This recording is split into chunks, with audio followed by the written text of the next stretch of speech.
Olá, pessoal, tudo bem? Ricardo, Rosane, Daniele, Evelyn, como é que vocês estão? Fico feliz de estar aqui com vocês, com a presença de vocês para assistir essa live com a Luísa, que realmente vai tratar de um tema super interessante do ponto de vista teórico e com repercussões muito interessantes do ponto de vista da teoria dos precedentes. Ele é um exemplo que nos ensina a olhar criticamente a um determinado julgado que tem um recorte, tem uma aplicabilidade específica e, a partir dele, desdobrar para outras situações. A Luísa está entrando aqui pela TextVision. Acho que ela vai entrar agora.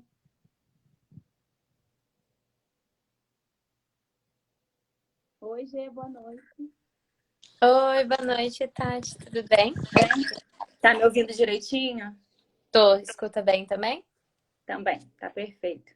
Então, Luísa estava aqui antecipando para a galera que está ventando que esse é um caso que é interessante do ponto de vista educativo, para a gente desenvolver uma visão crítica de ler um julgado que tem um recorte específico e conseguir desdobrá-lo para outras situações, mas situações nas quais a premissa que foi fixada naquele julgado consegue se aplicar produzindo efeitos iguais ou conexos, né?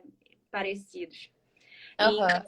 gente, para apresentar a Luísa, acho que não é necessário, já faz parte da nossa sociedade, nossa sócia aqui no Tributário em Jogo, mas pela ritualística da coisa, a Luísa Leite é uma advogada jovem que já tem uma atuação de militância forte na área de tributação de novas tecnologias. Ela pesquisa muito assuntos que envolvem os pequenos temas em torno desse grande tema. Ela é sócia da TextVision e agora ela é sócia aqui do Tributário em Jogo e vem com toda a contribuição riquíssima que ela tem. E hoje a gente vai falar sobre o tema 228 do Supremo. E aí, com isso, eu passo a palavra para a Luísa. Luísa, você quer dar um panorama geral sobre o tema? Podemos. Eu acho que até antes de dar um panorama geral sobre o tema, só para contextualizar para quem não sabe qual que é o tema, né? Ele foi um julgado acerca da questão da repetição de indébitos tributários de PIS e COFINS no regime de substituição tributária. E aí a ideia é a gente voltar um pouquinho e falar um pouquinho sobre o que é a substituição tributária. Eu acho que eu não sei se todo mundo tem isso muito claro na mente, né? Eu acho que está sem áudio. Aí, Vê se tá melhor. voltou. Porque eu tô segurando o meu celular, uma coisa aqui, mas tá funcionando. Mas eu até, nesse ensejo, tinha selecionado aqui, eu tinha meio que estruturado agora uns pontos que eu gostaria de conversar com você, e um deles era justamente fazer diferença da ST, da substituição tributária, para a monofasia. Porque são duas figuras que frequentemente são aproximadas, as pessoas as aproximam, porque de fato tem coisas similares, mas elas são bem diferentes em outros aspectos que fazem, inclusive, a gente recortar a aplicabilidade desse tema.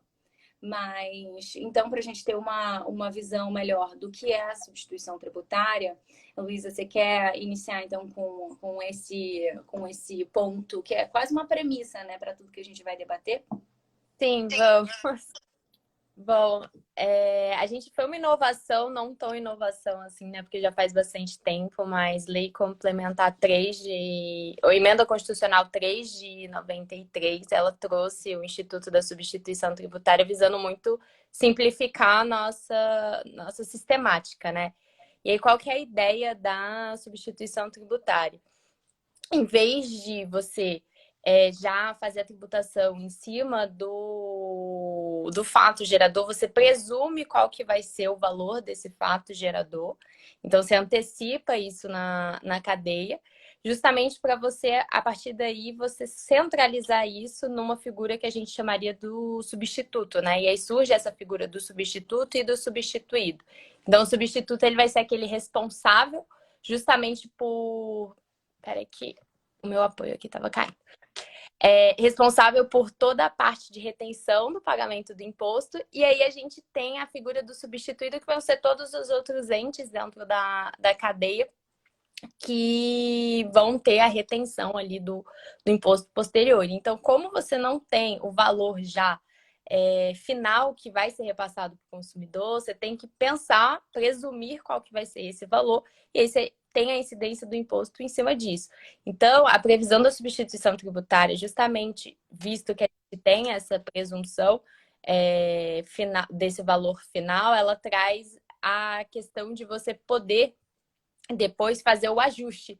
Então, no próprio texto da Constituição, ele já assegura esse ponto, né, de que você tem a questão da imediata e preferencial restituição dos valores que você pague, talvez indevidamente, justamente porque você está presumindo. Então, como que você vai ter certo ali quais que são os valores ou não que vão ser repassados para o consumidor final? Então, acho que essa é a grande premissa para a gente começar a nossa discussão, que foi o ponto em que todo o discurso, né, e todo o questionamento acerca do tema 228 trouxe, e até mesmo precedido pelo tema 201, né, que já tinha discutido a questão da substituição tributária, mas no âmbito do ICMS também dentro dessa sistemática, né? E já que você falou do fundamento constitucional, eu até estava procurando aqui o parágrafo 7º do 150, que eu acho que eu vou ler aqui para a gente, só para todo mundo ir acompanhando, porque foi o dispositivo em torno do qual aplicou-se uma interpretação específica a fim de chegar a essa conclusão de que você pode fazer esse encontro de contas após a presunção e compará-lo com o fato gerador real e, eventualmente, apurar ali uma diferença que foi recolhida e que agora gera um direito de restituição. Aí, o parágrafo 7º ele é interessante, porque ele já traz expressamente um gancho para isso.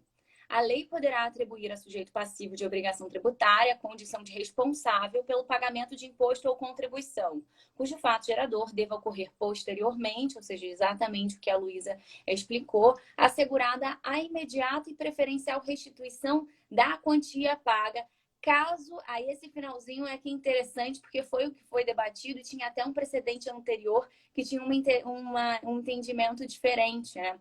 A contrário senso. Caso não se realize o fato gerador presumido. Então, olha que interessante. A Constituição, ela prevê especificamente uma hipótese de direito à restituição quando o fato gerador a posteriori não acontece. Mas, e se esse fato gerador acontece, mas a base real dele, né, a dimensão real dele é menor do que aquilo que foi presumido. Isso não está expresso na Constituição. Isso é uma interpretação que é feita em cima desse dispositivo. E foi a partir desse delineamento que os votos convergiram para essa conclusão, que formulou a tese do tema 228. E aí, Luiz, eu imagino que você concorde com a tese, do jeito que ela foi feita.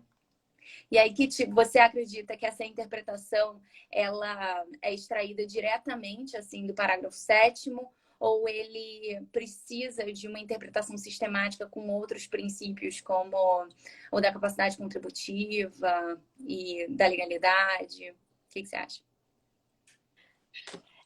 Se a gente for fazer a interpretação bem positivista, né, da letra da lei, eu acho que seria difícil a gente chegar nessa interpretação completa como foi dada dentro do julgamento, né, do tema 228, porque a ideia é justamente você pensar na questão, né, até um não confisco. Como que eu vou presumir uma base ali de cálculo e aí no final essa base de cálculo ela é inferior, eu realmente não efetivo, e aí eu acabo pagando mais imposto do que eu deveria, né? Então a ideia é justamente, diante de todos esses princípios, a gente fazer esse ajuste para não ser algo tão absoluto, né? Então, você usou o termo ajustes de conta, eu acho que é bem por aí mesmo, né? A gente fazer uma calibragem, já que a gente está tentando facilitar a sistemática justamente na medida em que você antecipa, né, esse pagamento,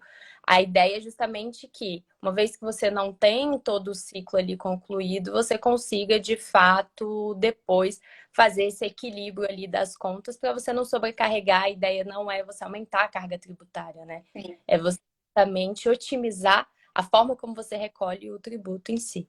Eu acho que tem também um aspecto interessante que é a substituição tributária, ela é uma prerrogativa constitucional, ela é uma possibilidade, e aí o legislador vai lá e define hipóteses em que isso é aplicável, em que isso vai ser adotado em uma determinada jurisdição em relação a um determinado tributo. E aí, e os contornos da tributação, das hipóteses de incidência, estão na Constituição. É, não faz sentido que o legislador, ao estipular um regime de apuração, possa inflar aquilo que a Constituição já traz como uma dimensão adequada para o tributo. Então, acho que esse também é um ponto muito interessante. Acredito que nos julgados isso foi suscitado rapidamente pelo voto do ministro Alexandre de Moraes, mas não foi um ponto sobre o qual eles se debruçaram.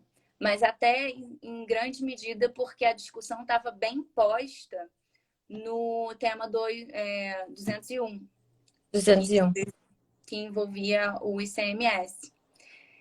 Até já que eu trouxe esse tema, me parece que traz um contorno bem imediato para o outro. Um influi significativamente sobre o outro. Você acredita que tem algum tipo de distinguishing, algum espaço para refletir sobre uma diferença do PIS e da COFINS em relação àquilo que foi fixado para o ICMS?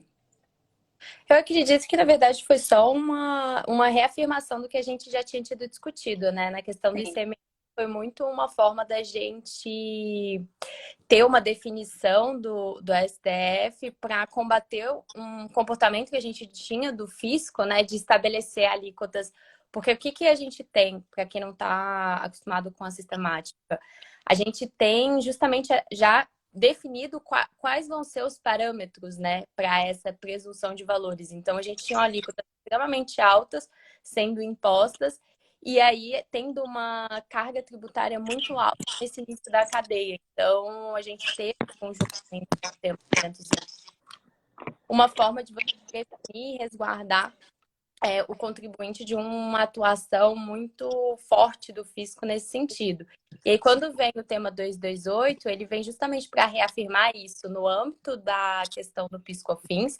E aí, o que é mais interessante na discussão foi que, na época, quando foi proposta a ação foi proposta por postos, as iniciais, né? Por postos de gasolina, questionando a questão dos combustíveis. E aí, no meio desse os combustíveis eles deixam de estar na sistemática da substituição tributária. E aí, mesmo assim, você tem, obviamente, o julgamento da questão em si. E aí isso fica esquecido um pouco de, tá, teve o julgamento como o cerne da questão ali era o ponto, né, dos combustíveis, não está mais a sistemática, então ficou definido ali.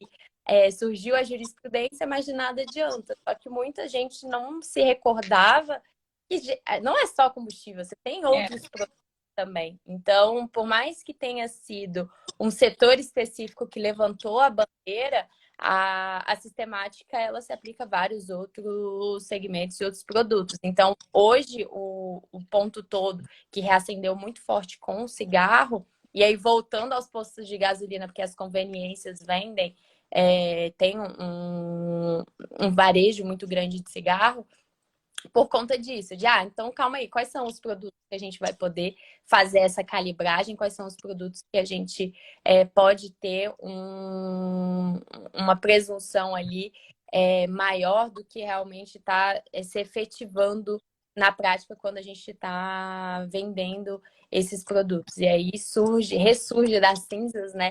Toda a discussão e o pessoal começa realmente a falar novamente do tema 228 voltado para esses outros segmentos que não fossem o de combustível. É interessante que, nesse caso, a grande importância do julgado não é pela sua tese vinculante, porque vincula para combustíveis, né? Para outros segmentos é uma elucubração de tese filhote, né? Algo que você une a premissa a um novo caso concreto que acaba se subsumindo da mesma maneira como aquele paradigma acontecia. Mas não é a tese vinculante que se tornou importante, é a sua ratio decidendi e todas as suas repercussões e desdobramentos para outras hipóteses.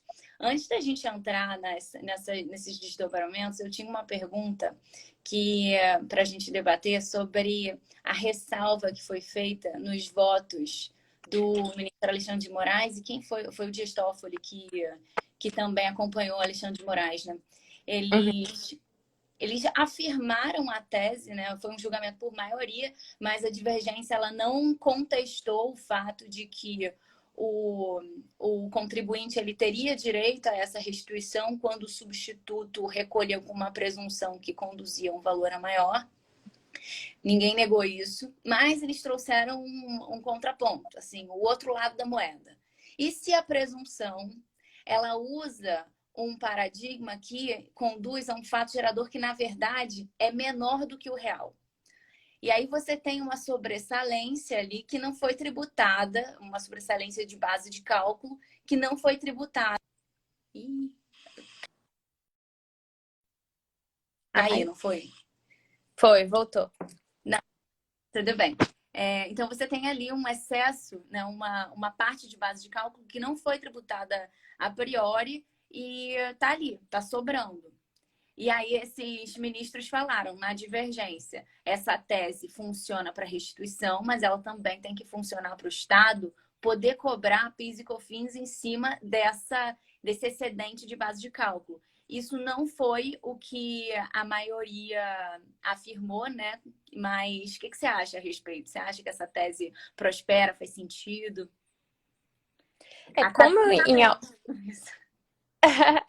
Como em alguns produtos a gente já tem definido qual é o preço base, né? Eu acho que a gente consegue reajustar e fazer essa calibragem nesse momento. Para mim não faz sentido, uma vez que o Estado ele tem essa oportunidade, né, de definir justamente os parâmetros e definir qual que vai ser esse preço base, para posteriormente ele vir a questionar. Então aí acho que é mais uma responsabilidade do Estado de saber ponderar isso, fazer um estudo, né? Análise econômica aí, para realmente definir quais seriam esses parâmetros. Até porque imagina, né? O quanto isso também não oneraria o operacional da indústria em si, dos produtos que envolvem toda a parte de sistemática de substituição tributária. Então, em vez de simplificar, você faz gerar mais ônus, mais obrigações, e aí acaba onerando ainda mais, né, a máquina estatal, ao meu ver, já que todo mundo ia ter que ficar revisando isso. A ideia é definir, e aí fica muito mais fácil o contribuinte apurar esse valor e requerer essa calibragem aí, caso tenha sido a base de cálculo tenha sido superior ao que realmente foi efetivado no momento da venda, do que o Estado ficar se onerando nesse sentido. Eu não sei qual que é a sua visão sobre isso. Eu acho que isoladamente faz até sentido a reflexão que os ministros da divergência expuseram. Mas o problema é que quando o legislador ele opta por adotar esse regime, ele tem também a responsabilidade de fazer essas presunções, de estabelecer os paradigmas dessas presunções, e ele arca com o ônus disso. Se ele atribuir um paradigma de presunção que não tem uma correlação básica com aquilo que tem a potencialidade de acontecer, ele perde nisso. E também tem essa questão que você deixou claro, que é digamos, a teleologia, a axiologia da substituição tributária, que é eminentemente vinculada com a praticabilidade. A substituição tributária ela quer tornar o operacional mais barato, mais prático, mais econômico, o que não é só positivo para o contribuinte, para todos os contribuintes que estão nessa cadeia econômica, como também para o próprio Estado, que consegue desempenhar o seu papel de proteção à satisfação dos créditos tributários de uma maneira muito mais eficaz e barata. Aí o Guilherme, aqui o Zé. O ponto talvez possa ser o que justifica a substituição tributária é a possibilidade imediata de integrar o repasse do tributo por parte do alienante substituto ao adquirente substituído. Sim, com certeza. E como a gente estava falando de simplicidade, da simplificação através da substituição tributária, e também possibilidade de restituição, eu lembrei de um trabalho, de uma pesquisa que um discente da UERJ estava fazendo. Eu nem sei se ele acabou confirmando a hipótese dele ou desconstituindo e indo para a antítese, porque realmente é uma hipótese difícil. Porque é o seguinte que ele propôs. A partir do tema 201, que admitiu o direito de restituição no âmbito do ICMS, quando ocorre isso, a presunção conduz a um valor mais inflado do que o tributo real, calculado sobre a base de cálculo real. Isso acabou tornando, primeiro, o regime simplificado um pouquinho mais complexo, porque a fiscalização tem que alcançar os outros elos da cadeia que anteriormente ela não ia se preocupar, porque ela tem que fiscalizar para ver se efetivamente aquela base foi naquela dimensão que o contribuinte alega quando ele pede a restituição. Sim. Então, a simplificação já é minimizada nisso. E aí ele coloca também uma questão, o fato de que as tecnologias elas evoluíram ao longo do tempo, desde que editada a emenda constitucional que admitiu a inserção na legislação de substituição tributária. E com isso a tecnologia é mais barata, a fiscalização é mais barata, você não necessariamente precisa conduzir toda a tributação para o início da cadeia, para a indústria, para o importador, porque você consegue atingir diretamente os fatos reais com um custo tecnológico razoável. Não necessariamente a substituição tributária seria um prejuízo à capacidade contributiva que se justificaria à luz da proporcionalidade. Essa era a hipótese dele. É uma hipótese difícil. Eu não sei se ele acabou confirmando ela pela pesquisa ou negando. Aí, o que você acha a respeito? Até porque esse ponto que você levanta da tecnologia, realmente a tecnologia avançou pra caramba. Hoje a gente tem métodos da gente controlar toda a cadeia de uma forma muito mais simplificada. Só que quando a gente olha para a máquina estatal, a gente tem uma máquina estatal ainda extremamente arcaica. Então, assim, eu vivi muito isso na pele com toda a parte de proteção de dados. A gente chegava em órgãos, estava tudo ainda em servidor físico. Então, assim, não é tão simples assim quando a gente olha por essa perspectiva de que a gente ainda não tem uma máquina estatal tão modernizada ainda, embora caminhando para isso.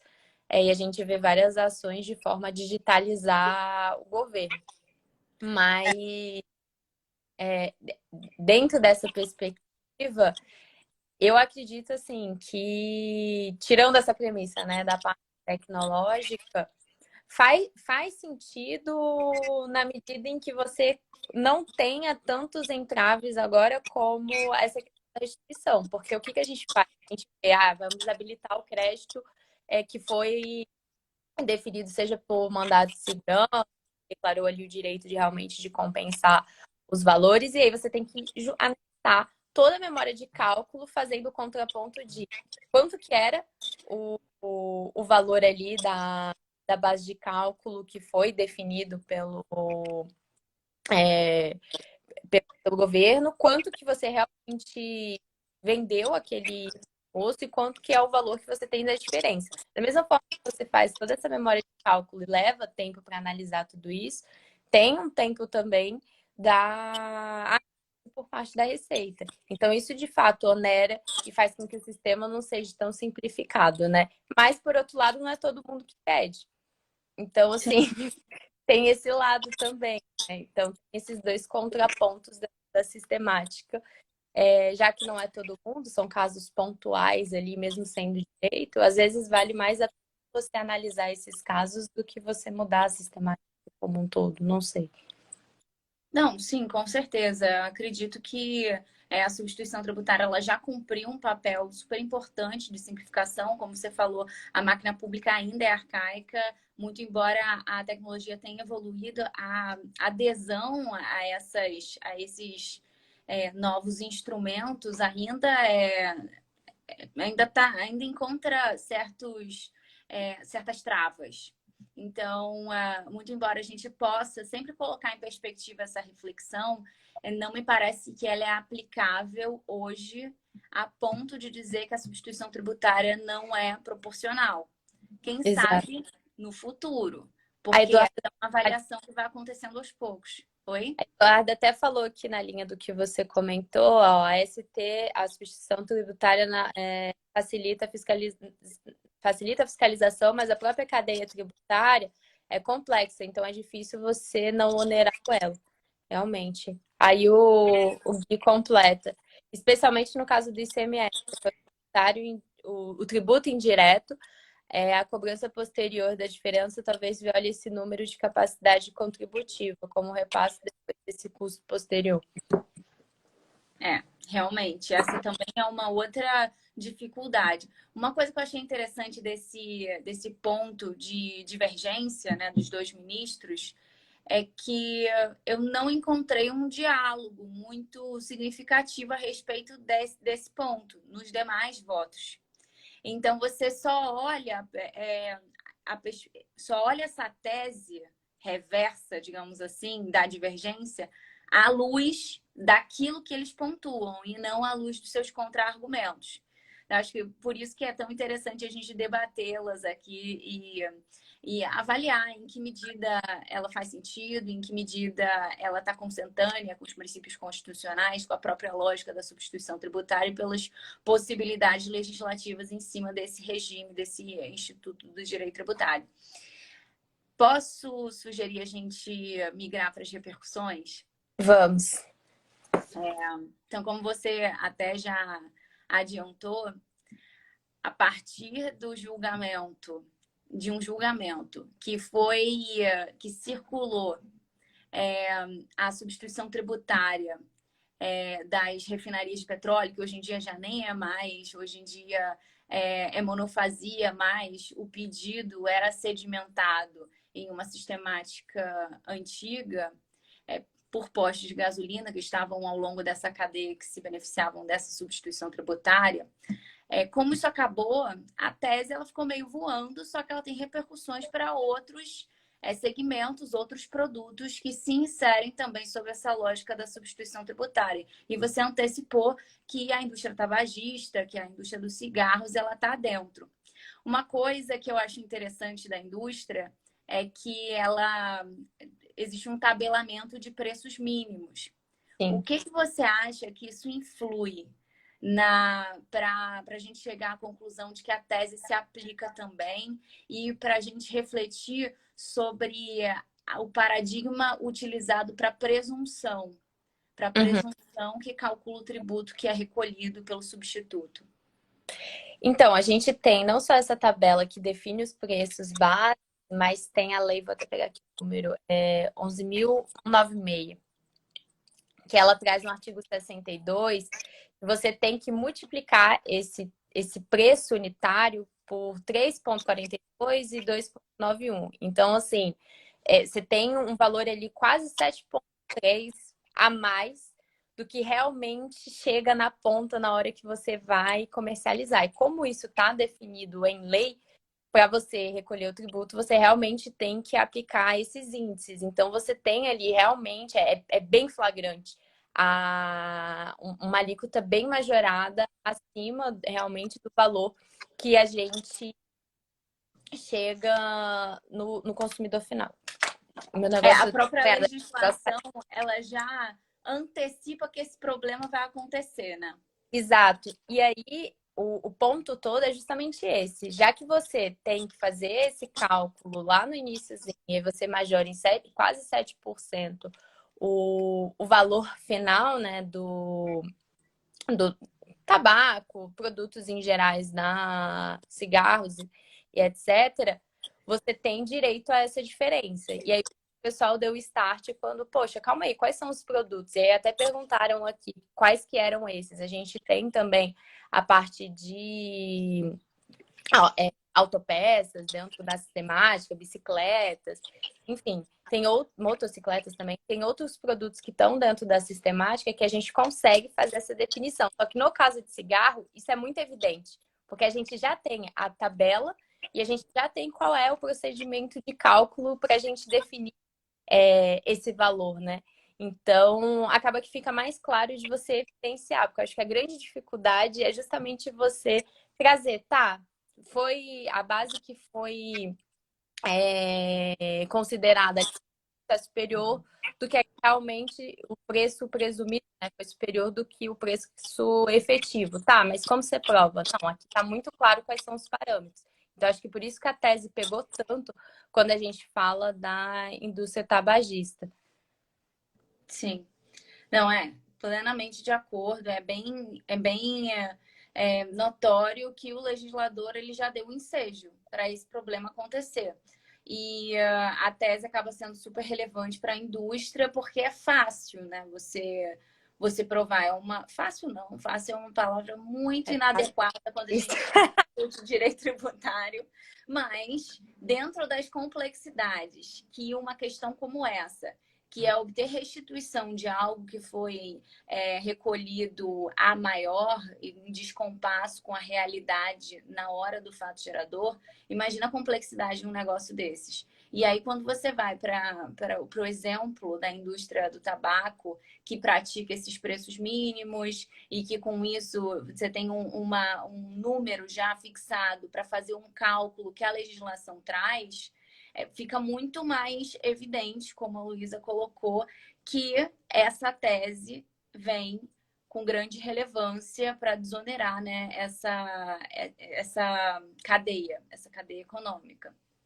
Eu acho que desculpa, Tati. Não, Um ponto imagina, pode falar. que eu ia comentar que eu acho que é interessante, que assim, fica evidente, não é fácil, mas assim, é possível você demonstrar essa diferença, então tem como esquematizar e apresentar isso até de forma clara no momento que você vai pedir a restituição ou a compensação ali, a depender do caso.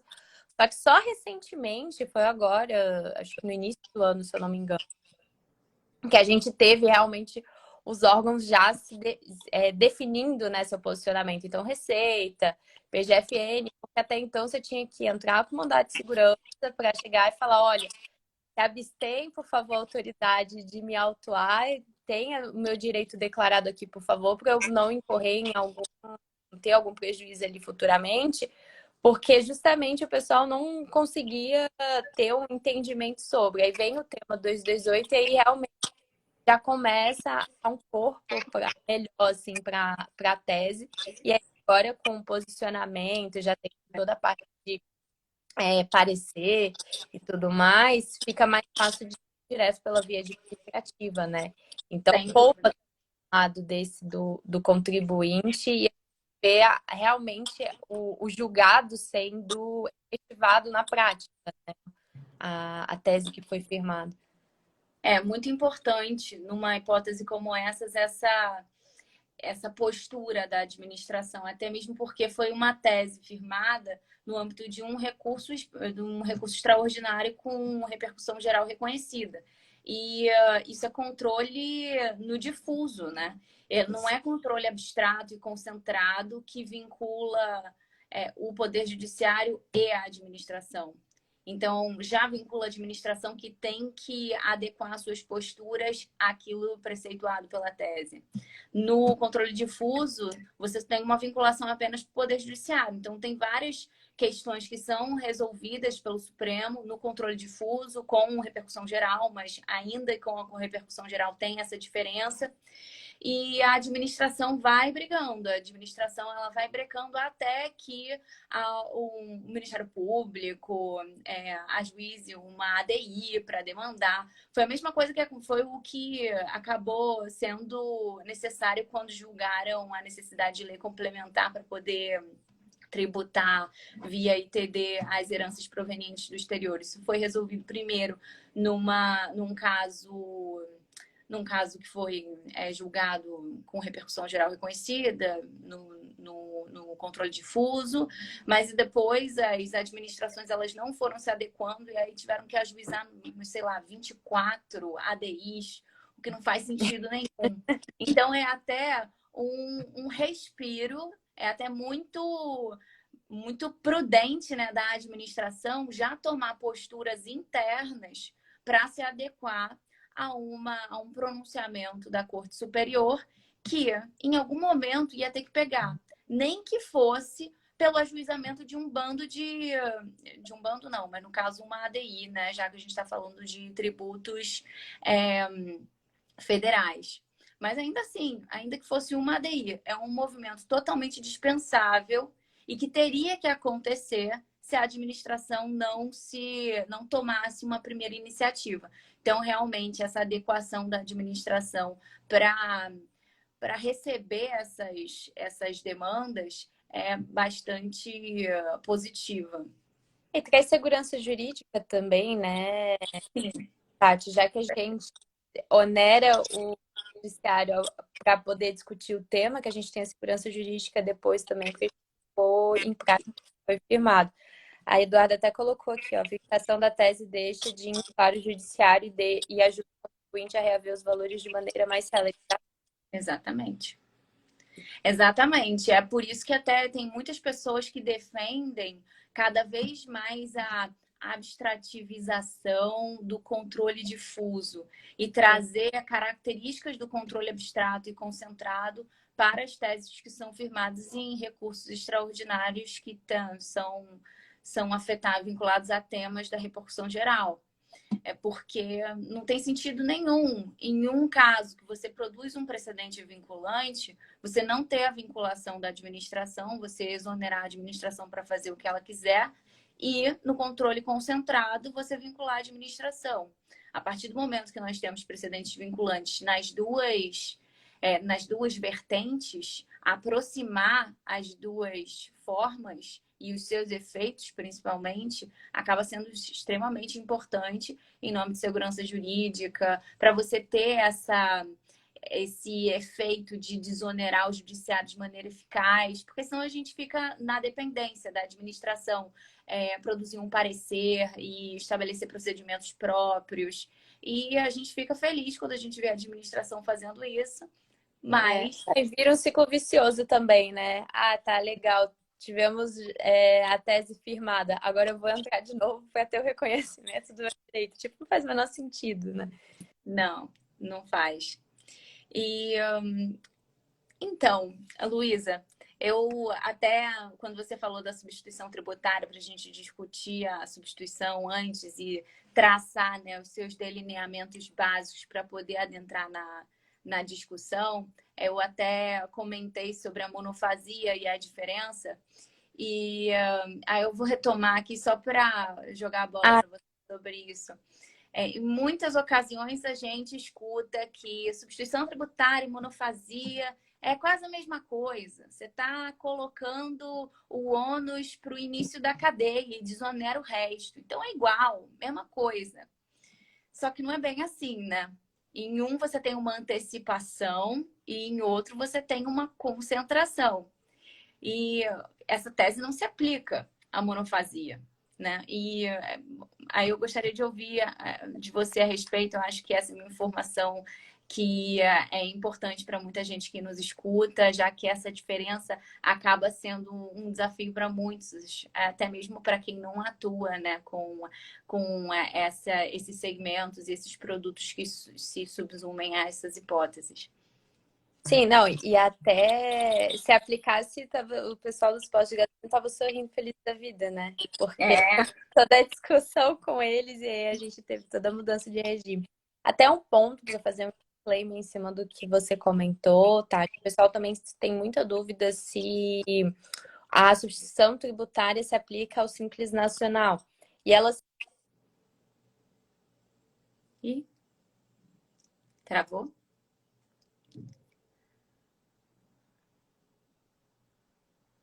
Acho que deu uma travadinha. Eu não sei se sou eu ou se é a Luísa.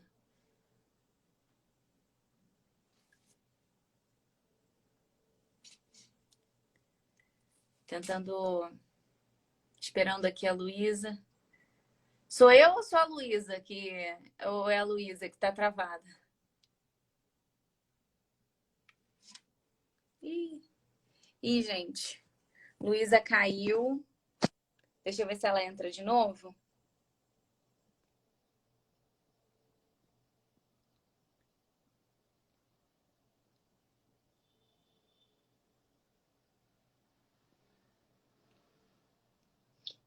Então tá bom. Tô ouvindo aqui do Zé que todo mundo tá me vendo e ouvindo.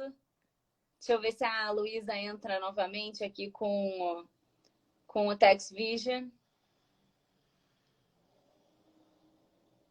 Gente, se vocês tiverem perguntas, eu não sei se eu deixei alguma pergunta passar aqui nos comentários, porque os comentários vão rodando rápido e aí a gente entra no gancho da conversa, às vezes escapa.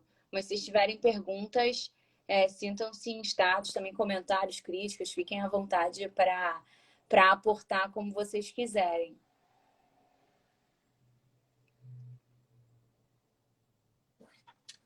Deixa eu mandar aqui uma mensagem para ela.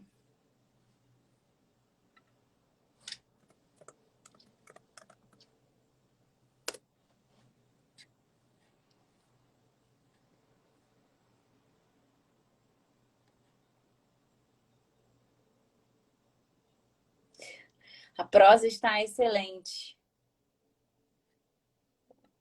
Zé achou. Espero que todo mundo também tenha gostado do debate até agora. Estou aqui tentando. Estou tentando aqui resgatar a Luísa.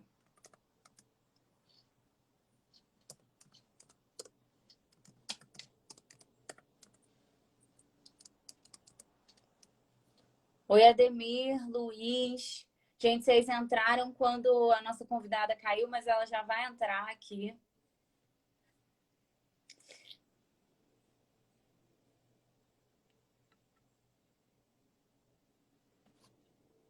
Daniel entrou, inclusive a tese a respeito da qual a gente comentou era do Daniel. Daniel, que é o pesquisador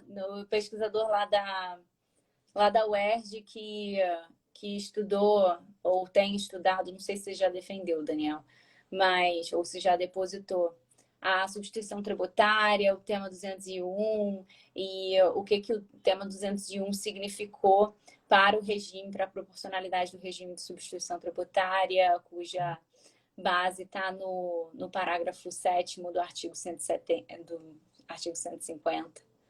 A Daniela está falando que só defende no ano que vem. Eu não estou conseguindo colocar a Luísa. Deixa eu ver aqui novamente, Lu, se eu te encontro. Encontrei. Vê se você recebe o convite.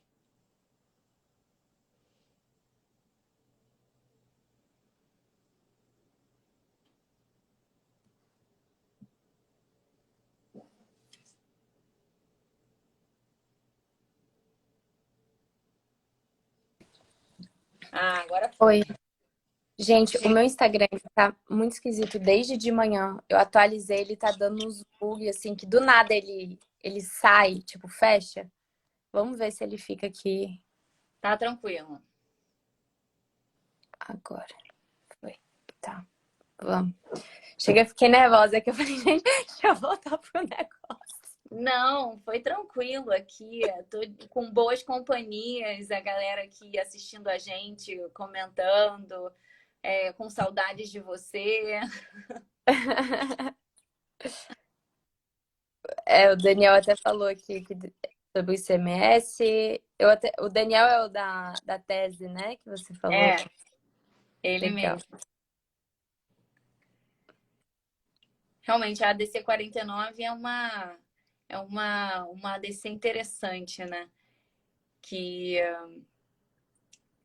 discutiu a circulação, a saída, né? A utilização do paradigma saída, né, para definir a hipótese de incidência do ICMS. E, de, bom, ele disse que na substituição tributária não existe circulação econômica, não existe circulação jurídica. O que você acha a respeito? Ih, travou. Caramba, travou de novo. A gente estava falando da diferença da substituição tributária e do sistema monofásico, né?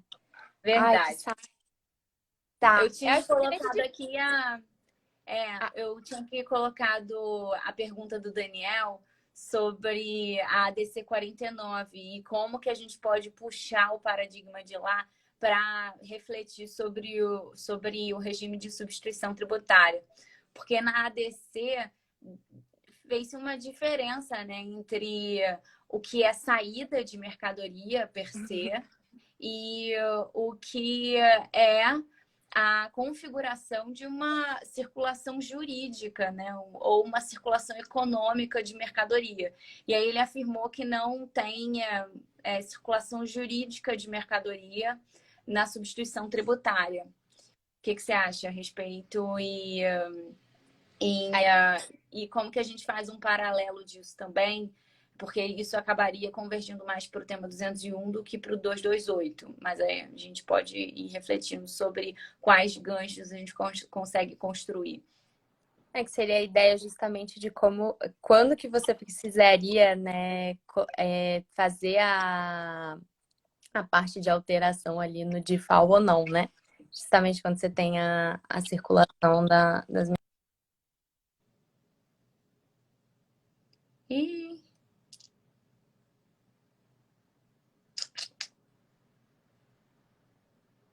Daniel semeou. Mas Daniel, acho que isso é meio seu perfil, né? Se você não semeasse a discórdia em debates, eu ia ficar preocupada com você, assim. Talvez você estivesse doente, sem energia, com uma energia baixa. Eu ia ficar preocupada de que algo está acontecendo.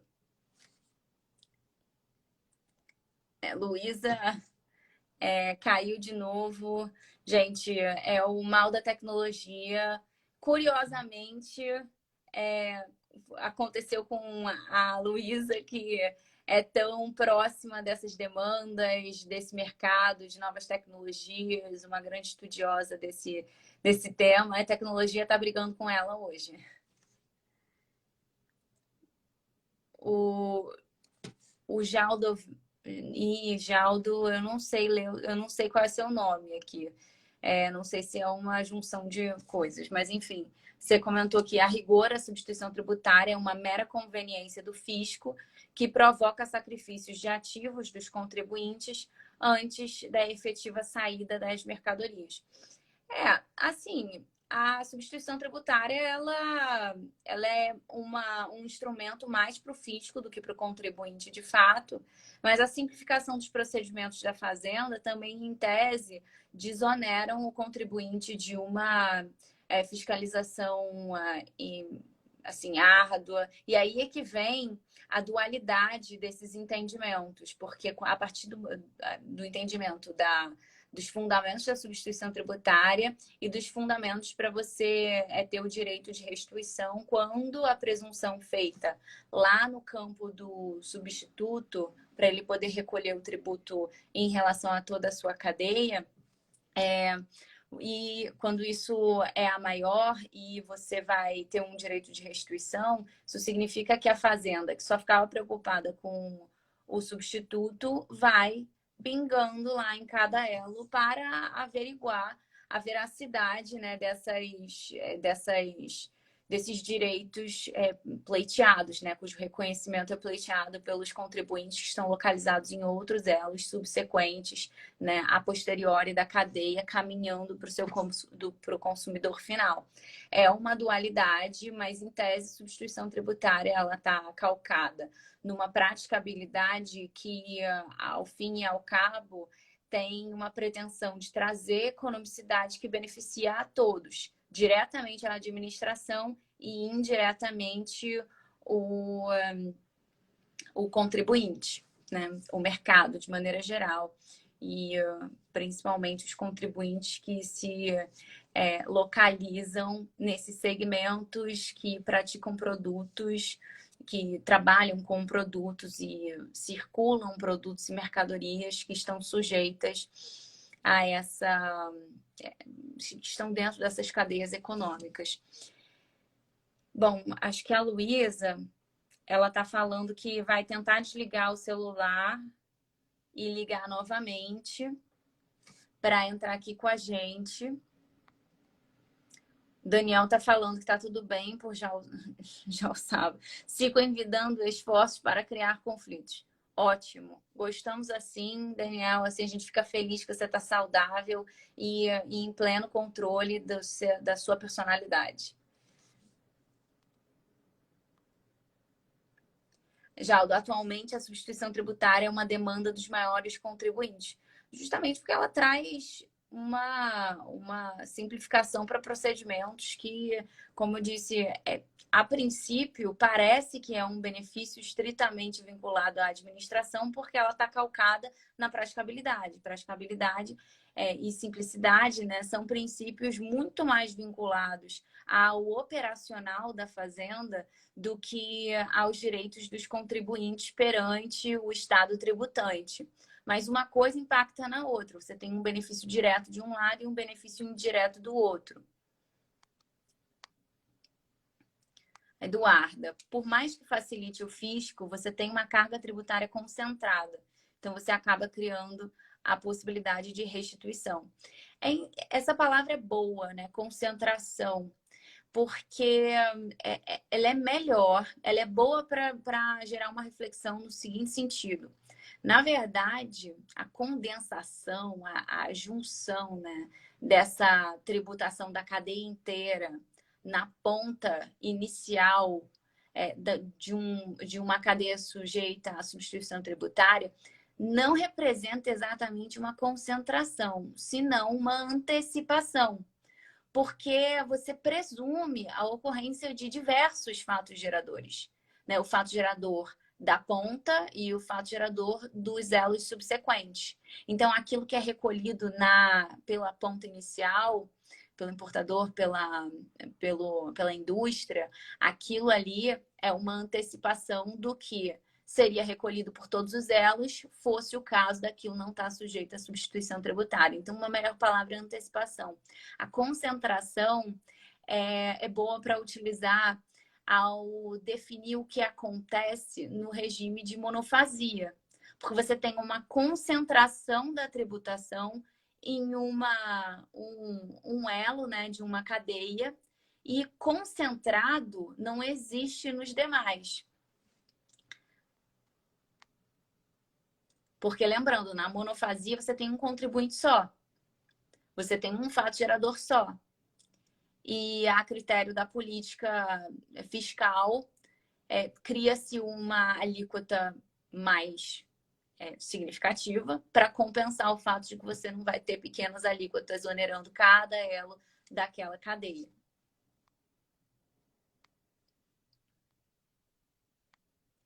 Alária, é muito mais simples fiscalizar a indústria do que toda a cadeia subsequente. Sim, mas vejam que a partir do momento que você tem direito à restituição, quando tem o descompasso entre o que foi recolhido com a presunção lá no substituto e aquilo que foi auferido, aquilo que foi apurado de fato pelo contribuinte, isso faz com que a alegação do contribuinte de que tem ali um excedente que foi recolhido também tem que ser disposta à fiscalização. Então, sob demanda, a fiscalização ela vai meio que pulando do substituto para outros contribuintes daquela cadeia.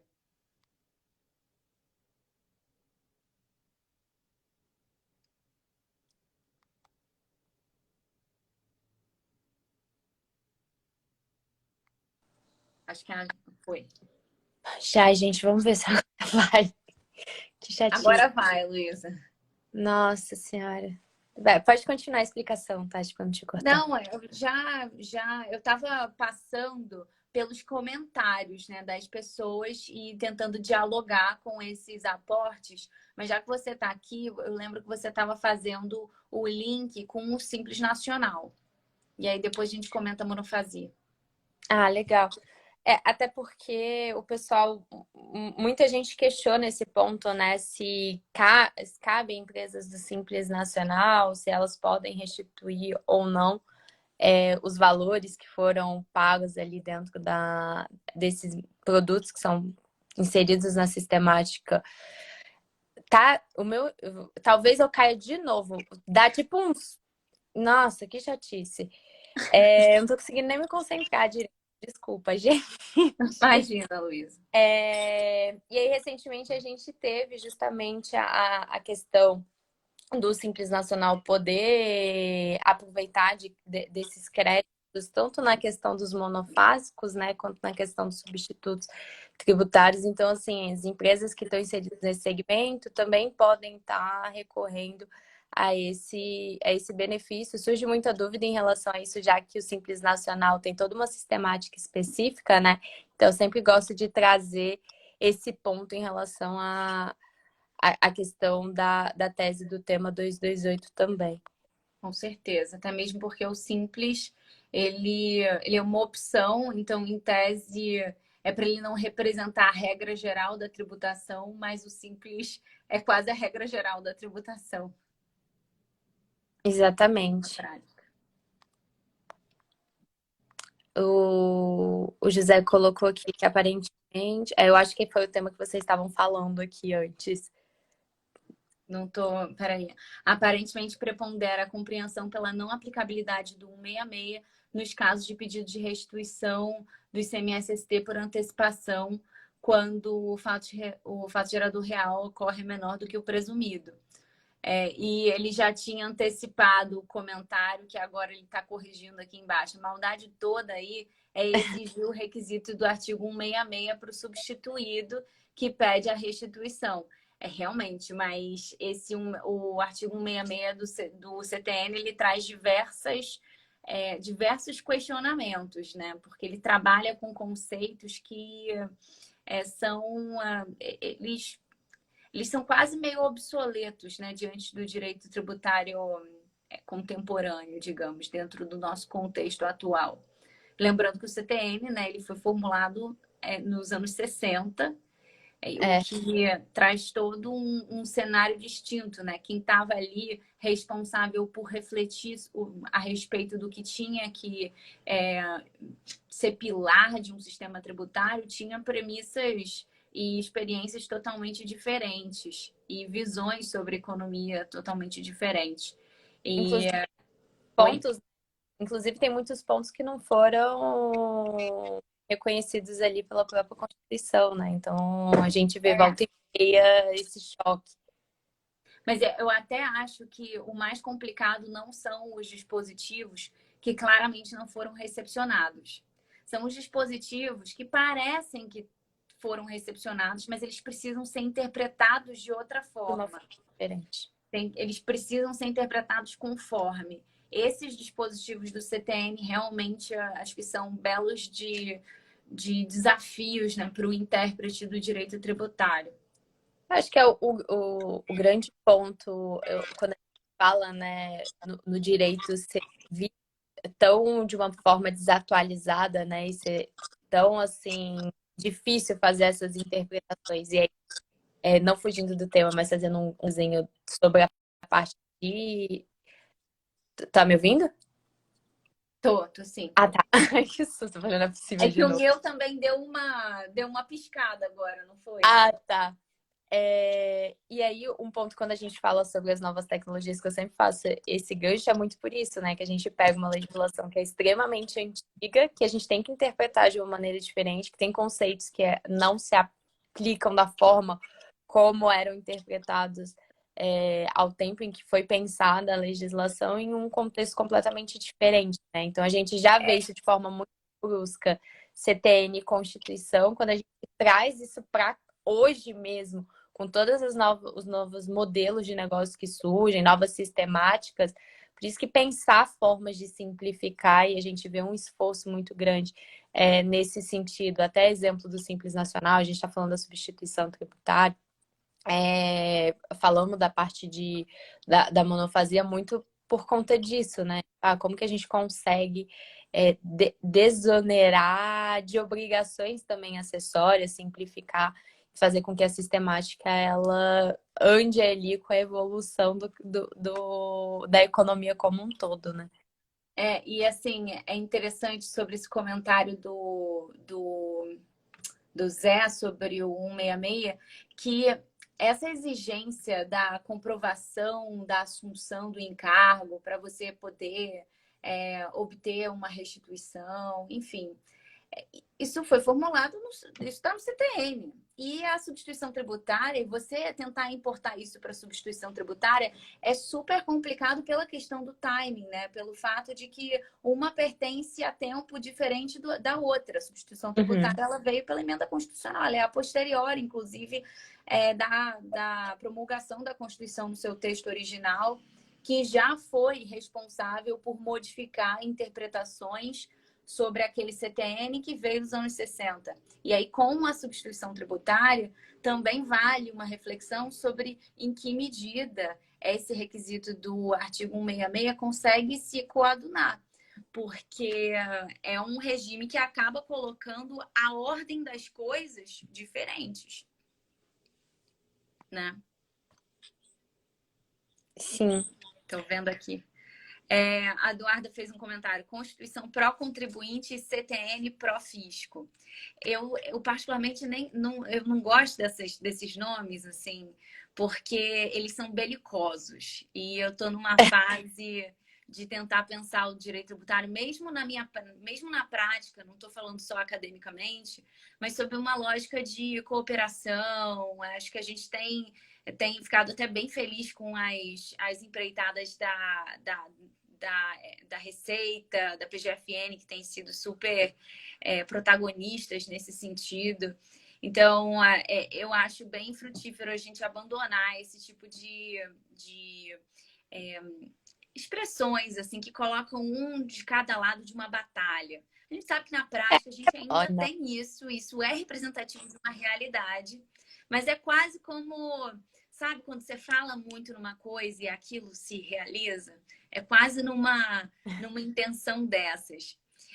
Mas, de Até fato, porque tem dois lados também, né, Tati? Se a gente vê pela parte da substituição tributária, o pessoal pondera isso muito bem, fica muito claro, né? Tá, e aí, o que não, é verdade. O pró-contribuinte, né? Mas, de fato, assim, talvez a gente não precise usar essas terminologias para fazer esse paralelo que você quis fazer, Eduarda. Porque realmente a Constituição ela veio num momento de casamento entre dois valores que são muito caros aos cidadãos, né? Liberdade e né, os valores liberais e os valores sociais. Isso veio para resguardar a sociedade, não o Estado. E, por outro lado, nos anos 60, a gente estava vivendo outro regime político, né? A gente estava no âmbito de uma ditadura militar. Então, proteger o cidadão não era a pauta. Então, realmente, você tem uma contraposição de perfil, né? Porque a axiologia é totalmente diferente, né? Que influenciou na feitura do CTN e que influenciou na feitura da Constituição. Então, você está certíssima. Eu só fiz o comentário assim porque existe. Eu, particularmente, não gosto de usar essa terminologia de pró-fisco e pró-contribuinte. Até porque quando a gente pensa em fontes de direito, a gente sempre tem que analisar também todo esse âmbito e contexto em que o legislador estava inserido, né? Para passar por esse processo ali legislativo de pensar uma norma, acaba refletindo muito o contexto à época, né? Em estados completamente autoritários, tende a puxar mais para o lado também do Estado a questão tributária, né? O Daniel até fez um comentário assim que é para a gente colocar assim em reflexão ao pensar nessas formatações pró-fisco e pró-contribuinte. Os maiores lobbies legislativos vêm dos contribuintes. Não acredito que exista um pró-fisco.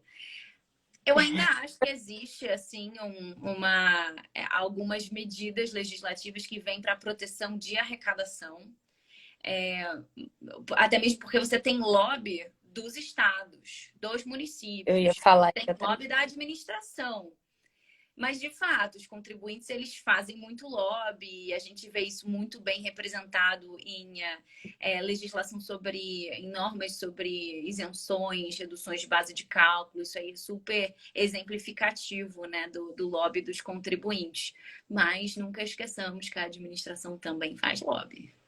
Eu acho que não chega a ser lobby, mas um ponto assim que a administração se vale muito, muito bem da falta de pontos já regulamentados ou da falta de legislação sobre determinados pontos. Então, assim, na falta da lei, a gente tem a determinação ali da administração de como você tem que prosseguir. É aí que surgem as grandes discussões.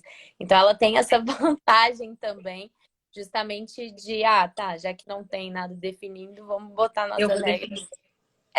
Eu boto minhas regras e a gente discute isso depois. Então, tem esse lado também. Com certeza. A Eduarda está aqui dialogando com o que a gente comentou. Em relação ao histórico, é isso, mas o direito evolui em relação ao que temos. Aí cabe a nós, advogados tributaristas, adaptar o sistema tributário que nós temos à nova realidade. Adaptar interpretativamente, né? E eu acho que isso aí é um esforço super importante. E nunca se sentir confortável com aquilo que a gente lê no texto, né? Porque o texto da lei, ele tá puro. Nós somos os responsáveis e nós temos o domínio da norma. É claro que no último extremo, quem tem o domínio da norma é o próprio Supremo, se a gente está falando de uma norma constitucional, ou o STJ, se for norma de lei federal. Mas quem domina a interpretação, pelo menos a priori, para provocar um debate, somos nós. Sim. E até esse ponto, assim, fazendo um gancho com essa ideia, se a gente ficasse tão engessado, a gente não teria também que revisitar alguns temas, né? A depender da época. Embora algumas vezes isso acabe gerando uma certa insegurança jurídica, a depender do caso, a ideia de revisitar é justamente você poder atualizar algo que, num novo contexto, né, já se enxerga de uma outra forma. Com certeza. Eu vou até fazer o meu último comentário, assim, já nesse tema aqui de encerramento. Esse fato de que nós dominamos a interpretação, pelo menos a priori, traz uma responsabilidade nossa de estruturarmos as teses que a gente defende da melhor forma possível, porque é isso que vai conduzir, vai dar parâmetros para quando isso chegar na Corte Constitucional, quando isso chegar no STJ, eles poderem analisar com o maior grau crítico e com o maior aporte de informações. Tudo bem que nessas instâncias eles vão se beneficiar do aporte do Amicus Curiae ou de Amici Curiae, mais pessoas aportando lá seus conhecimentos, o seu conhecimento de um determinado segmento econômico.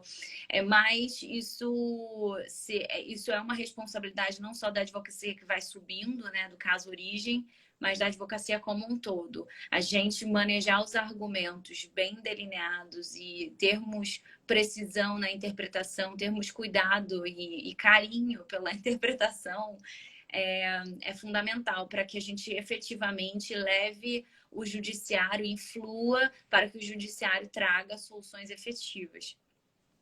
E para definir também pontos como o que a gente tratou aqui hoje, em que você, embora esteja discutindo um caso específico, você realmente consiga trazer um embasamento e firmar uma tese que você consiga repercutir dentro daquela mesma sistemática para outras searas, né, em que ela se aplica. Então, imagine que a tese estivesse ali no final para combustíveis.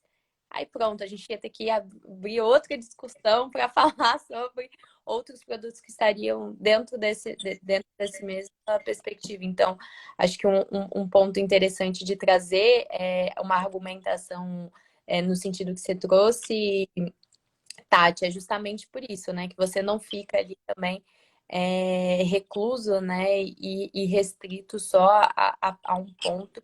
Você consegue expandir o debate também para outras searas. Mas acho que é isso. Eu queria pedir desculpa, gente, pro pessoal em relação às minhas quedas aqui. Eu não sei o que que aconteceu. Eu atualizei o meu Instagram hoje e aí ele tá meio doidão, assim, desde de manhã. Eu vou até desinstalar e instalar de novo. Mas, de qualquer forma, eu me coloco super à disposição. Vocês podem me procurar pelo perfil do Tributário em Jogo para tirar qualquer dúvida a respeito do assunto. Manda direct para a gente que a gente está acompanhando, aí eu respondo qualquer outro ponto que não deu para abarcar aqui, a Tati também. Então, super me coloco à disposição. A gente está sempre também postando os conteúdos, então quem não segue, segue a nossa rede social. O pessoal aqui que está acompanhando pela Tax Vision também já dá já redireciona para o Tributário em Jogo, já segue a gente lá, tem conteúdo toda semana. E a gente tem também quinzenalmente o Tributário na Mesa, então se vocês quiserem saber como é que funciona, que não acontece aqui no Instagram, mas acontece na plataforma do Zoom, é super legal que a gente recebe um convidado. Estão todos convidados também, então só procurar a gente no Instagram que a gente passa todos os detalhezinhos para vocês, tá bom? Com certeza. Luísa, obrigada. Obrigada aí pelo papo, pela parceria no Tributário em Jogo, na live. Agradeço também todo mundo que está aqui assistindo a gente, que acompanhou os debates, que comentaram, perguntaram. O diálogo sempre fica mais interessante quando vocês participam dessa formativa. A gente fica super feliz com isso. Inclusive, foi pautado nessa nossa alegria de ouvir a participação de vocês, que a gente pensou num modelo como tributário em mesa, que é no Zoom, e exatamente por ser no Zoom, vocês conseguem ter uma participação mais ativa, então o debate lá não fica adstrito só a quem foi convidado, ao pessoal do Tributário em Jogo, a gente até estimula que vocês participem. Eu acho que é uma excelente oportunidade de vocês debaterem com grandes profissionais da nossa área e sobre temas que a gente tem selecionado assim com muito cuidado. São temas sempre relevantes, com aspectos práticos importantes e que tem muita teoria para debater também. Então, fica aí o meu convite também. A Luísa convidou, eu subscrevo o convite. Agradeço novamente, gente. Uma boa noite aí para vocês. A gente se vê na próxima. Tchau, tchau, gente.